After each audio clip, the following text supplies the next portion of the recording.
The warship Retribution was the stuff of bedtime stories. Children across the human colonies would listen wide-eyed as parents told tales of the massive ship that saved humanity 200 years ago. Commander John Miller had been one of those children. Now at 42, he commanded his own vessel in the United Earth Alliance fleet, but he still remembered those stories. The Retribution had vanished during the final battle of the First Contact War. After delivering what was thought to be the killing blow to the alien Vargan mothership, it disappeared. No wreckage was ever found. No distress signals were ever received. 200 years later, it remained the greatest mystery in human military history. John stood at the viewport of his ship, the UEA Defender, staring out at the stars. The Defender was a good ship, modern and efficient, but nothing like the legends told of the Retribution. Ships like the Retribution weren't built anymore. After the war, humanity had focused on speed and stealth rather than raw power. "Commander, incoming transmission from headquarters," said his communications officer, Kate Wilson. John turned from the viewport. "Put it through to my office." In his small office, John activated the screen. The weathered face of Admiral Paul Harris appeared. "Miller, we've got a situation developing near the Cygnus Nebula," said Harris. "I'm sending your ship to investigate." "What kind of situation, sir?" "Research vessel Discovery has been studying the nebula for the past month. Captain Lisa Warren has been sending back some strange reports. Energy readings that don't match anything in our database. Now they've stopped responding altogether." John frowned. "Could be equipment failure. That nebula puts out a lot of radiation." "That's what I thought too. But their last transmission..." Harris paused. "Warren mentioned finding something big in there, something man-made." A chill ran down John's spine. The Cygnus Nebula was far from any human settlement, far from any mapped shipping lanes. "Nothing man-made should be out there." "We'll check it out, sir," John said. "Report directly to me when you find anything. Harris out." The screen went dark. John leaned back in his chair, thinking. Something man-made in an unexplored nebula? It was probably just space junk, debris from some long-forgotten mission. But a small part of him wondered if it could be something else, something more significant. The Defender reached the edge of the Cygnus Nebula 3 days later. The swirling clouds of purple and blue gas made for a beautiful sight, but they also played havoc with the ship's sensors. "Any sign of the Discovery?" John asked as he entered the bridge. "Negative, sir," replied Sam Bennett, his sensor officer. "Too much interference from the nebula, but I am picking up the same energy readings they reported. Origin, approximately 50,000 kilometers inside the nebula. It's strange, sir. The pattern almost looks like an old UEA power signature, but much stronger than anything we've ever built." John felt that chill again. "Set a course, slow and steady. I want all defensive systems ready just in case." As the Defender pushed into the nebula, visibility dropped to almost nothing. The viewports showed only swirling gas, occasionally lit by flashes of energy as cosmic particles collided. "Sir," Bennett called out suddenly, "I'm getting a clear reading now. It's a ship, a big one." "The Discovery?" "No, sir. Much bigger. At least 4 times our size. And old. The design..." Bennett looked up, his face pale. "Sir, it matches historical records of military vessels from the First Contact War era." The bridge fell silent. Everyone knew what that might mean. "Can we get visual confirmation?" John asked, his voice steady despite the pounding of his heart. "Working on it, sir. The gas is clearing up ahead. We should have visual in 30 seconds. Those 30 seconds felt like hours. When the gas finally parted to reveal what lay beyond, John found himself holding his breath. There, suspended in the purple haze of the nebula, was a massive warship. Its hull was black, absorbing what little light reached it, making it look like a hole cut into space itself. Despite being 2 centuries old, it appeared undamaged, and on its side, barely visible in the gloom, was a name, Retribution. "My God," whispered Kate. "It's real. It's actually real." Floating nearby was the much smaller form of the Discovery, attached to the ancient warship by docking clamps. "Hail the Discovery," John ordered, his eyes never leaving the legendary vessel.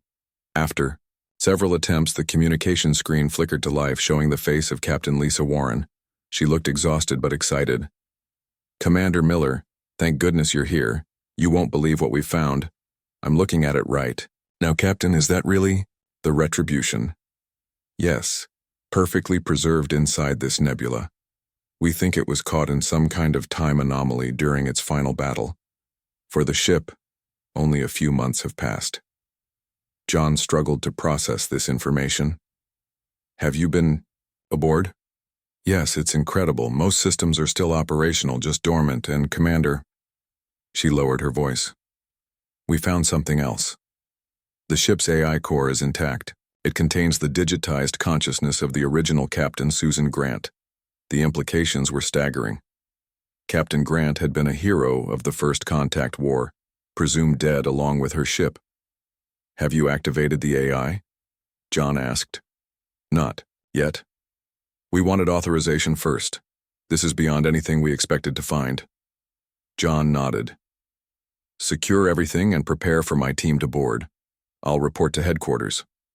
Back in his office, John sent his report to Admiral Harris.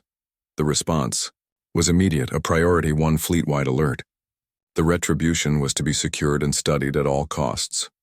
As John prepared his boarding team, he couldn't shake the feeling that finding the Retribution now, after all these years, wasn't just chance. Something had kept that ship hidden, preserved it perfectly until this moment. The question was, why now? What had changed? He would soon find out.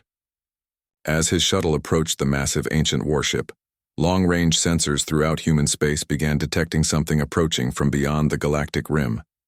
Something big. Something that hadn't been seen in 2 centuries. The Vargons were returning, and they were heading straight for Earth. John's shuttle docked with the massive hull of the Retribution. The airlocks were ancient by modern standards, but they worked perfectly after Lisa's team had powered them up. John felt a strange sense of awe as he stepped aboard the legendary vessel. He was walking where heroes had walked 2 centuries ago. "This way, Commander," Lisa said, leading him through corridors that were surprisingly well lit. "We've restored power to most of the main deck. You wouldn't believe how advanced this ship still is. Some of this technology was classified after the war. Some of it wasn't even mentioned in the historical records." The corridors were wide, designed for a crew of hundreds. Now they echoed with the footsteps of just 2 people. The air smelled clean but strange, like metal and something else John couldn't place. "How many of your people are on board?" John asked. "Just 5 of us, including Alan Rodriguez, my chief engineer. He's been working on the ship's systems around the clock. He's the one who found the AI core." They reached a large door marked Bridge. Lisa placed her hand on a scanner, and the door slid open silently. The bridge of the Retribution was nothing like the compact, efficient command centers of modern ships. It was huge, with stations for at least 20 crew members. Screens covered the walls, showing various systems and external views. In the center was a raised platform with a single chair. Alan Rodriguez was there, bent over a console. He looked up as they entered, his face lighting up with excitement. "Commander Miller, just in time. I think I figured out how to activate the captain's AI." John approached the main console. "You're sure it's safe?" "As sure as I can be," Alan replied. "The AI core is intact and self-contained. If anything goes wrong, we can just pull the power." John nodded. "Do it." Alan's fingers flew over the controls. The lights on the bridge dimmed for a moment, then returned to normal. A soft hum filled the air, growing louder. Then, without warning, a figure appeared on the captain's platform. She was a woman in her 40s, wearing the uniform of a UEA captain from 2 centuries ago. Her brown hair was pulled back in a tight bun, and her face was stern but intelligent. She looked completely solid, though John knew she was just a projection. "Ship status report," she said, then blinked in confusion as she noticed the strangers on her bridge. "Identify yourselves immediately. This is a restricted military vessel." John stepped forward. "Captain Susan Grant. I'm Commander John Miller of the United Earth Alliance Vessel Defender. This is Captain Lisa Warren and Engineer Alan Rodriguez of the research vessel Discovery. The hologram studied them, eyes narrowing. Your uniforms are incorrect, and I don't recognize your ship designations.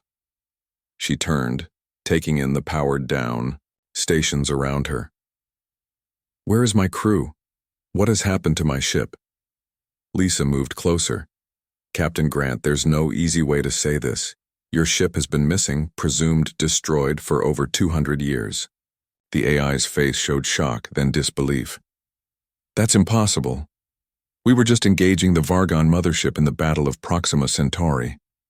The Battle of Proxima Centauri ended 2 centuries ago, John said gently. The Retribution was reported, destroyed after inflicting critical damage on the enemy mothership.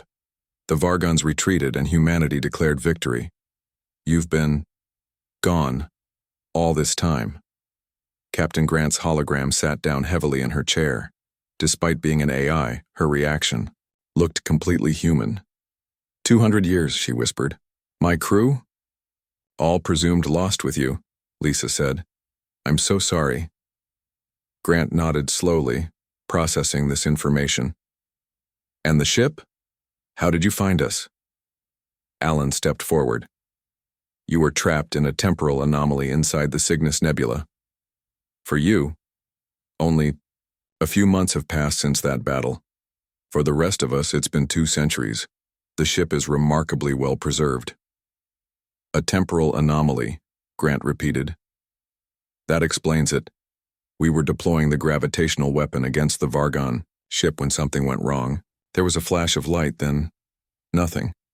I remember activating the emergency protocols and transferring my consciousness to the AI core before I lost consciousness. I assumed it was just for a few hours or days. She stood up, her face hardening, into the expression of a commander. Well, regardless of how much time has passed, I am still the captain of this vessel, and I have a duty to fulfill. Computer, full systems diagnostic. The screens around the bridge came to life, displaying the status of various ship systems. Main power at 82%. Weapon systems offline but intact. Life support functioning at 95% capacity. Engines. Engines require restart and calibration. Hull integrity at 97%. The AI captain studied the readings. This ship can be made battle-ready again with minimal repairs. John and Lisa exchanged glances. Battle-ready? Lisa asked. Captain, the war ended 200 years ago. Grant looked at her with a grim expression. Did it? Did the Vargons actually surrender, or did they just retreat? The question hung in the air. John felt a chill as he remembered the sensor readings that had been detected just before he boarded the Retribution. Captain Grant, he said slowly, our long-range sensors have detected a large fleet approaching from beyond the galactic rim. They don't match any known design in our database. Grant nodded, unsurprised. The Vargons never surrender. They retreat, they rebuild, they return stronger. It's their way. How long until they reach Earth? At their current speed, about 3 weeks, John admitted. Then we have work to do, Grant said, standing straighter. This ship was built to fight Vargons. Its weapons were specifically designed to counter their defenses. She looked around the bridge, a fire in her eyes. I may have lost my crew and my time, but I haven't lost my purpose. The Retribution will fight again. John felt a surge of hope. The legendary warship, thought lost to history, had returned just when humanity needed it most. Maybe it wasn't a coincidence after all. I'll contact Admiral Harris, John said. We'll need a crew, supplies, and engineers who can work with these older systems. I volunteer, Alan said immediately. I've never seen technology like this. It's incredible. Lisa nodded. My team too. We already know the ship better than anyone else. Captain Grant looked at them, her holographic face showing gratitude. Then let's begin. We have 3 weeks to turn a legend back into a warship, and when the Vargons arrive, we'll give them a welcome they won't forget. As John left to make his report, he couldn't help but feel that history was about to repeat itself. But this time, the outcome might be different. This time, the Retribution wouldn't disappear. It would stand and fight with 2 centuries of legend behind it. and the Vargons would learn why humanity had remembered this ship for so long. News of the Retribution's discovery spread quickly through the United Earth Alliance. Within days, the quiet nebula became a hub of activity. Supply ships arrived carrying equipment, weapons, and most importantly, crew members. Everyone wanted to serve on the legendary warship. Admiral Harris himself arrived on his flagship to see the Retribution with his own eyes. John watched as the older man stood on the bridge staring in wonder at Captain Grant's hologram. "I grew up reading about you," Harris said quietly. "They teach your final battle in the academy." Grant smiled faintly. "Strange to think I'm history now, but we have more pressing concerns than my place in your textbooks, Admiral. The Vargons are coming." Harris nodded, his expression grim. "Our intelligence officer, Frank Baker, has been analyzing the long-range scans. The fleet heading our way is at least 3 times larger than the one you faced 2 centuries ago." "Show me," Grant demanded. Frank, a serious man with sharp eyes, stepped forward with a data pad. "These are the scans we've been able to take so far. They're too far away for clear images, but the energy signatures are unmistakable. Vargon ships, but more advanced than our historical records show." Grant studied the readings, her holographic face tight with concentration. "They've been busy these past 2 centuries. These energy readings suggest they've developed new shield technology. Your modern weapons may not be effective against them." "What about the Retribution's weapons?" John asked. "They were experimental. Even in my time," Grant replied. "The gravitational disruptor was what we used in our final attack. It creates localized singularities that can tear apart even the strongest shields, but it nearly destroyed us when we used it." Alan looked up from where he was working on a console. "Is that what caused the temporal anomaly that trapped you?" "Most likely," Grant admitted. "The weapon taps into dimensions we barely understood. The side effects were unpredictable." Harris frowned. "Is it safe to use?" "No," Grant said bluntly. "But neither is extinction, which is what we face if the Vargons reach Earth." The Admiral was silent for a moment, weighing his options. Finally, he nodded. "Get this ship ready for battle. I'm authorizing a full crew complement and whatever resources you need." He turned to John.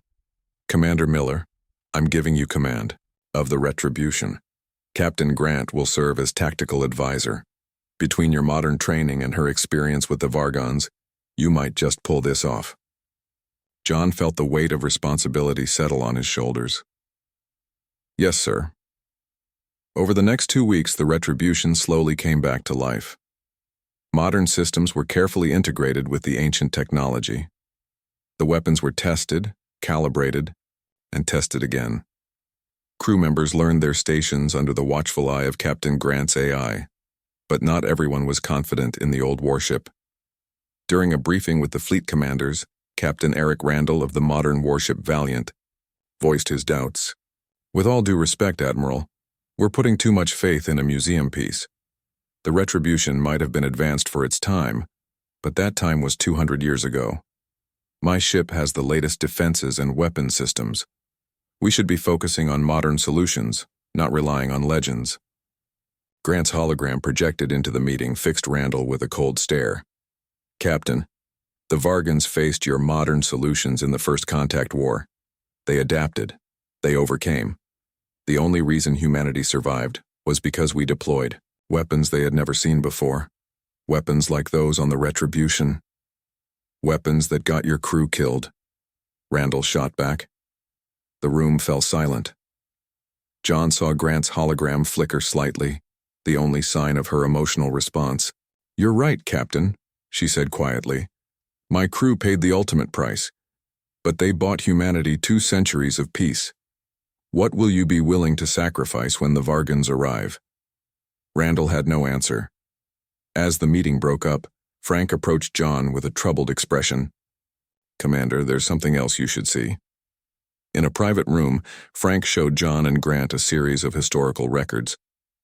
"I've been researching everything we know about the Vargons, trying to understand why they've returned now.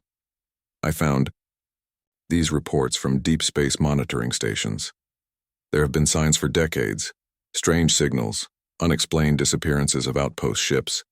It's like they've been probing our defenses, watching us." And we missed it? John asked, incredulous. Frank nodded grimly.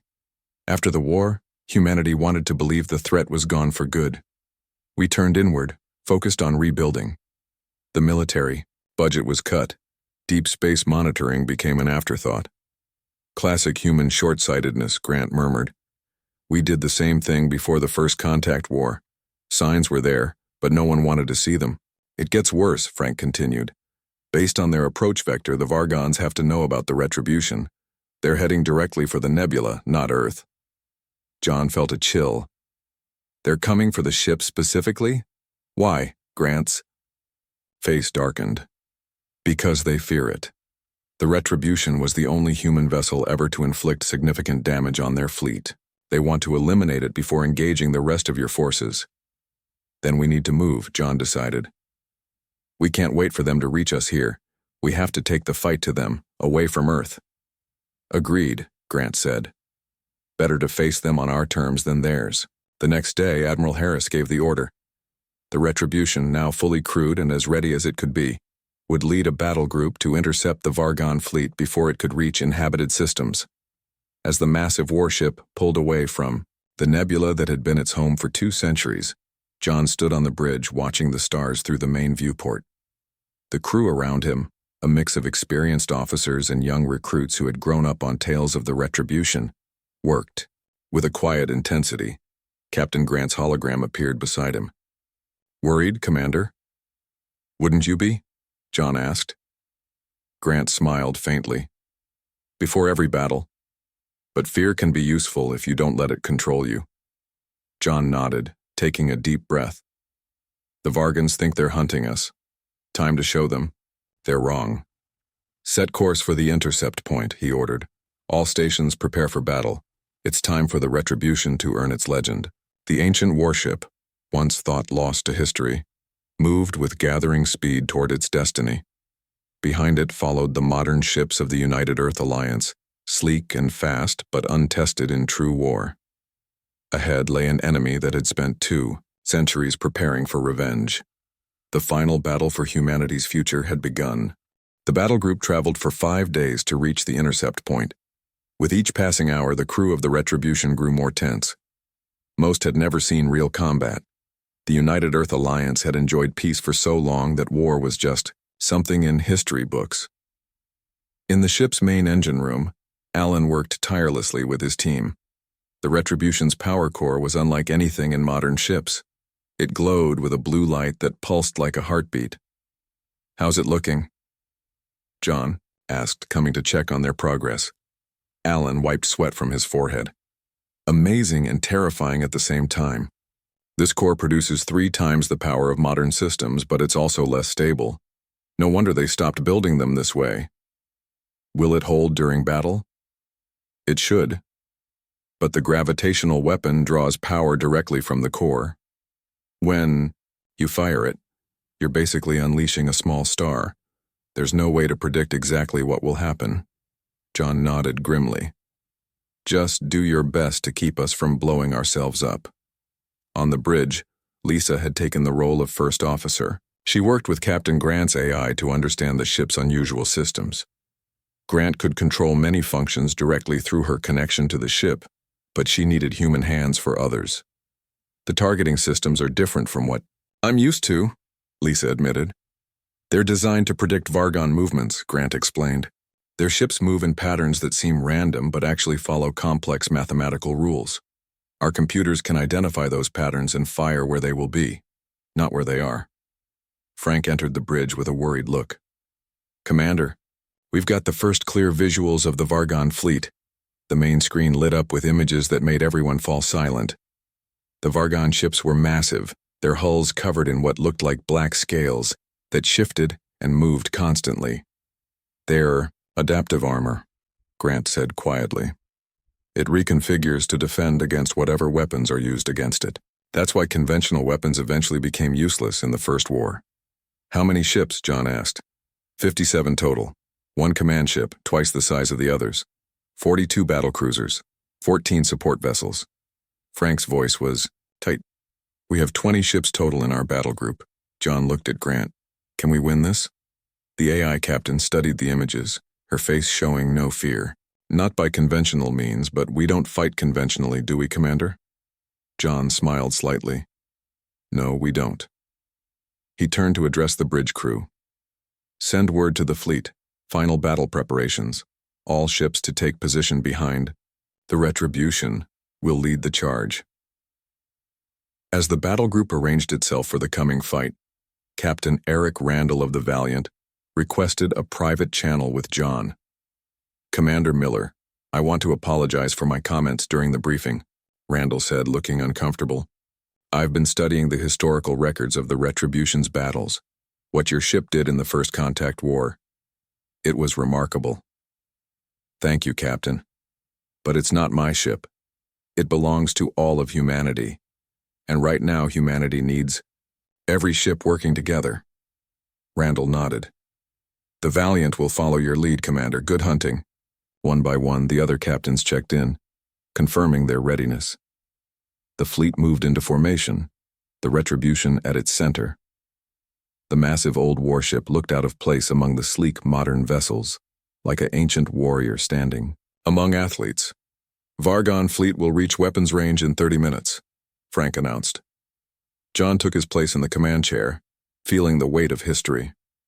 2 centuries ago, Captain Grant had sat here, making the same preparations for battle.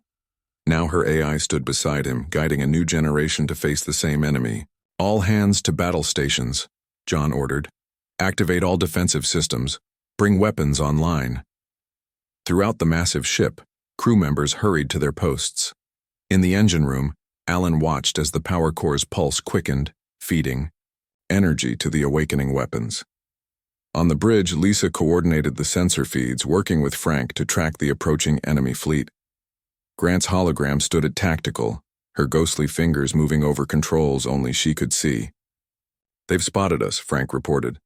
The Vargon fleet is accelerating. Let them come, John said. Hold position. The minutes ticked by in tense silence. On the main screen, the Vargon ships grew larger. Their black hulls seemed to swallow the starlight around them. They're launching fighter craft, Frank called out. Hundreds of them. Tell our escorts to intercept, John ordered. The Retribution will focus on the capital ships. The space between the fleets filled with smaller craft. Modern UEA fighters engaged the Vargon attack ships in a deadly dance. Beams of energy cut through the darkness. Explosions bloomed like silent flowers. Vargon capital ships entering weapons range, Lisa reported. John looked at Grant. Any final advice, Captain? The AI smiled. Hit them hard, hit them fast, and never let them see your real strength until the moment you use it. John nodded. All weapons, target the lead Vargon cruisers. Full spread, all batteries. The Retribution shuddered as its ancient weapons came to life. Beams of energy unlike anything in the modern fleet sliced through space. Where they struck Vargon ships, the black scales shifted and moved, trying to adapt. Direct hits, Lisa called out. Minimal damage to enemy vessels. Their armor is adapting. As expected, Grant said calmly. Keep firing. Force them to complete. The adaptation cycle. The battle intensified. The Vargon ships returned fire, their weapons slamming against the Retribution's shields. Modern UEA vessels darted around the larger ships, attacking from multiple angles. Shields at 60%, Frank reported as another blast rocked the ship. The Vargon command ship is moving into position, Grant observed. They're going to try to flank us. John studied the tactical display. That's it. They're committing. Their forces. He hit the ship-wide comm. All hands, prepare for primary weapon activation. Engine room, begin power transfer to the gravitational disruptor. Alan's voice came back, tense but determined. Beginning power transfer. Core temperature, rising but within safe parameters. All UEA vessels, this is Commander Miller. John broadcast to the fleet. Fall back to minimum safe distance, I repeat. All vessels withdraw immediately. As the Allied ships pulled back, the Vargons pressed their attack, believing they had the Retribution on the defensive. They think we're retreating, Lisa said. Let them think it, John replied. He turned to Grant. Is the weapon ready? The AI nodded. Gravitational disruptor at full charge. Target locked on the Vargon command ship. John took a deep breath. Fire. For a moment, nothing seemed to happen. Then a beam of light so intense it was almost black shot from the front of the Retribution. It struck the Vargon command ship dead. Center. Space itself seemed to bend around the point of impact. Then, like fabric tearing, a hole opened in reality. The massive Vargon ship began to distort, stretching toward the singularity that had been created in its midst. All hands, brace for temporal displacement, Grant shouted. As the enemy ship collapsed into the miniature black hole, a shockwave of twisted space-time rushed outward. The Retribution shuddered violently as it was caught in the edge of the effect. History was about to repeat itself. But this time, the legendary warship was ready. Time seemed to slow as the shockwave approached the Retribution. John gripped his command chair, watching as the bridge crew braced for impact. Captain Grant's hologram stood perfectly still, her face showing no fear. Temporal stabilizers online, she announced calmly. Adjusting shield harmonics. The wave hit them like a physical blow. The ship groaned and shuddered. Warning alarms blared across every deck. For a moment, it felt like the Retribution might tear itself apart. Hull integrity holding, Lisa called out, her voice strained. Minor breaches on decks 4 and 7, repair teams responding. John looked at the main screen. Where the Vargon command ship had been, there was now only a swirling distortion that was already beginning to fade. Nearby Vargon vessels had been caught in the effect, their hulls twisted into impossible shapes. Did we get them all? He asked. Frank checked his sensors. Negative. The command ship is destroyed along with 12 of their cruisers, but the rest of their fleet is still intact. They're regrouping. Grant nodded. As expected, the gravitational weapon has limited range. We never managed to take out their entire fleet with a single shot. John tapped his console. Engine room. Status report. Alan's voice came back, breathless but excited. We're still here. The temporal stabilizers worked. Core temperature is critical but cooling. We need at least 20 minutes before we can fire the main weapon again. We may not have 20 minutes, John said grimly as he watched the remaining Vargon ships form a new attack pattern. All defensive systems to maximum. Prepare for their counterattack. The Vargon response was swift and brutal. Dozens of energy beams converged on the Retribution, hammering its shields. The ancient warship shook with each impact. Shields failing, Lisa reported.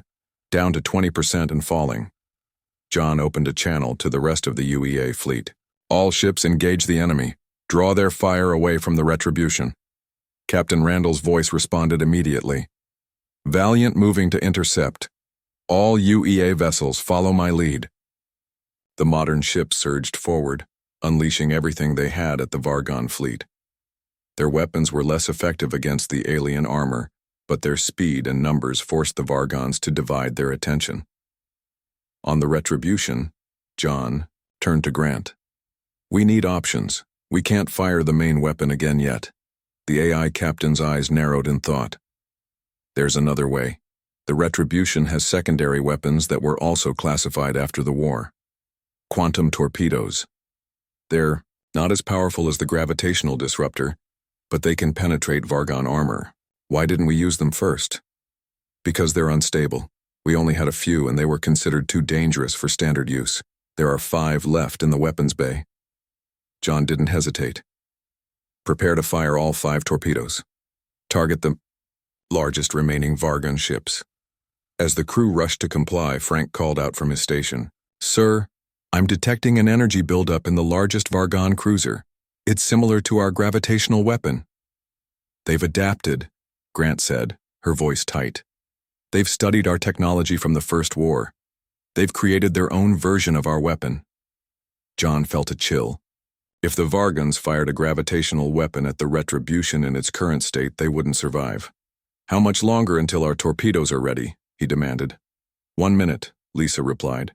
We don't have a minute, Frank warned. Their weapon is powering up now. In that moment, Captain Randall's voice came through the comm. Retribution, this is Valiant. We see the energy buildup. We're moving to intercept.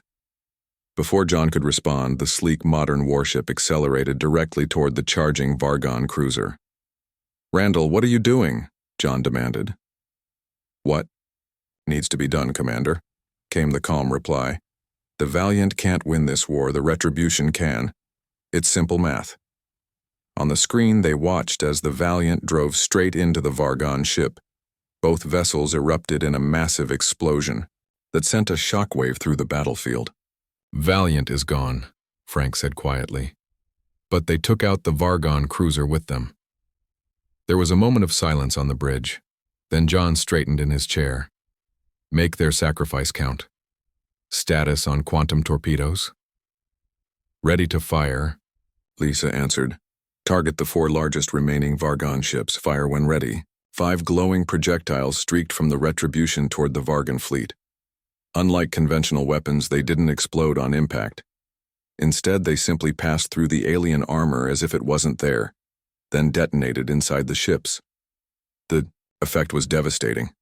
4 more Vargon cruisers broke apart from within, their hulls shattering like glass.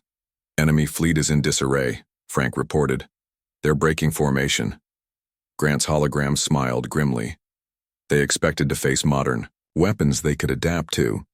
They didn't expect to face the Retribution's original arsenal. "Alan," John called to the engine room. "Status on the main weapon?" 10 more minutes, Commander. The core is still too hot." John studied the tactical display. The Vargon fleet was scattered but not defeated. They would regroup soon. "We may not have 10 minutes, he said. Then an idea struck him. "Unless we give ourselves more time. Lisa, can we reconfigure the temporal stabilizers?" Lisa looked confused. "Reconfigure them? For what?" "To create a temporal bubble around the ship. Just enough to buy us the time we need." Grant caught on immediately. "Time dilation. Inside the bubble, time would pass more quickly for us than for the enemy fleet." "Clever, Commander." Lisa worked frantically at her console. "It's risky. The math is complex." "Can you do it?" John pressed. "Yes," she said finally. "But I'll need help with the calculations." "You have it," Grant said, her holographic form moving to Lisa's side. The AI's processing power made short work of the complex equations. "Temporal bubble activated," Lisa announced, moments later. "We have approximately 3 minutes of real time, which should give us over 15 minutes in here, enough to recharge the main weapon." Inside the bubble, everything outside the ship seemed to move in slow motion. The scattered Vargon ships barely appeared to be moving at all. "It's working," Frank said in amazement. Alan's voice came over the comm. "Core temperature dropping. Gravitational disruptor will be ready in 12 minutes. John nodded. "Prepare the weapon. When the bubble collapses, we'll fire immediately." As the minutes passed inside their temporal sanctuary, the crew worked with focused determination. The outside universe crept along at a fraction of their speed. "Bubble will collapse in 30 seconds, Lisa warned. "Target the center of the Vargon formation," John ordered. "We'll only get one more shot." "Ready," Grant confirmed. As the temporal bubble dissolved, the Vargon ship suddenly accelerated back to normal speed. They had begun to regroup but hadn't yet launched their counterattack. "Fire!" John commanded. Once again, the devastating beam leapt from the Retribution. This time it struck at the heart of the remaining Vargon fleet. Ship after ship was caught in the growing singularity. When it was over, only a handful of Vargon vessels remained. They turned and fled, accelerating away from the battlefield. "Should we pursue?" Frank asked. John looked at Grant. The AI captain shook her head. "Let them go. Let them carry the story back to their people. Let them tell of the day they faced the Retribution again and lost again." John nodded. "Stand down from battle stations. Begin damage assessment." As the tension on the bridge eased, John looked around at his crew. They had faced an enemy that had haunted humanity for centuries, and they had won. "The Retribution will need extensive repairs," Lisa pointed out. "Yes," John agreed. "But this time, she won't disappear. This time, she comes home." Captain Grant's hologram smiled. From legend to reality and back again, it seems this old warship still has some stories left to tell. The Retribution turned toward Earth, leading what remained of the UEA fleet. No longer a myth or a ghost, but a living symbol of humanity's resilience. This warship was a legend until it showed up in battle. Then it became something more.